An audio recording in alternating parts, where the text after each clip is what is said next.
Nakakalungkot na isang bagay na ating ipinaglaban para sa Pilipino, hindi maibibigay po sa dating pangulo na minamahal ng marami. Ganyan ba po ang dapat na trato sa taong minahal ng bayan at minahal din ng taong bayan? Ilang beses na po nagsinungaling si now Brigadier General Jean Pardo. Sana po, ma'am, bilang spokesperson, totoo lang po ang sabihin mo, alang-alang sa bayan. Your duty is to be loyal to our flag and to our country. Minahal namin kayo ni dating Pangulong Duterte. Sana, konting respeto lamang po. Kung nagawa nyo yan sa akin, magsinungaling, mas nagagawa nyo po yan sa ibang tao. Respeto lamang sana.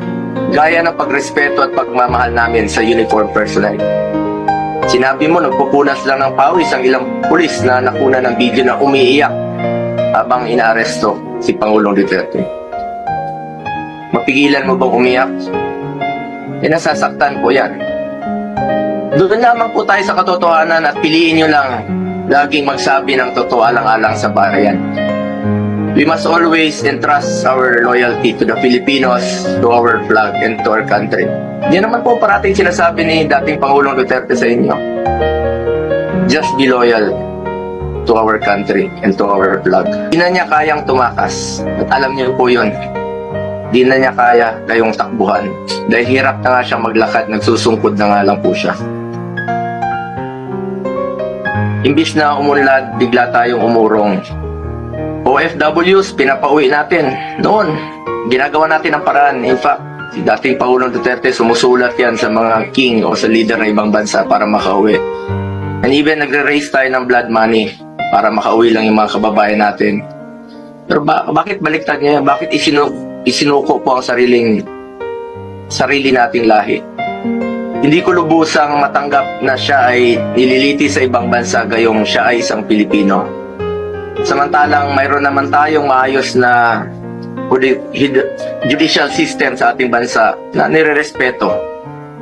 Kung consistent po ang gobyerno sa posisyon na ito na hindi kilalanin ang jurisdiction ng International Criminal Court, bakit hinayaan po nitong ma-implement ng warrant of arrest ang Interpol mula sa isang korte na hindi naman natin kinikilala?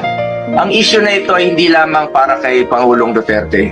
Ito ay mahalagang usapin sa soberanya ng Pilipinas ang nakataya dito. Alang-alang sa ating mga bayaning nagbuwis ng buhay upang makamit lang ang ating kalayaan.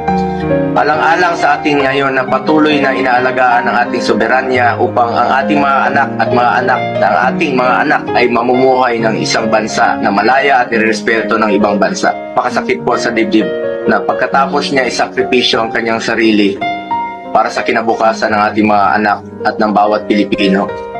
Imbis na ibigay sa Pilipino ang paghusga sa mga ginawa ni dating Pangulong Duterte na paglaban sa droga at kriminalidad, sadly, hindi po ganun ang nangyari. Pilipino po ang dapat humusga sa totoong sitwasyon sa bansa. Kung mas nakakalakad na po ba ang ating mga anak noong panahon niya, hindi po nasasaktan, hindi nababastos. Kayo po ang humusga. Pilipino po ang dapat humusga. Marami pong nasaktan na Pilipino. Salamat po.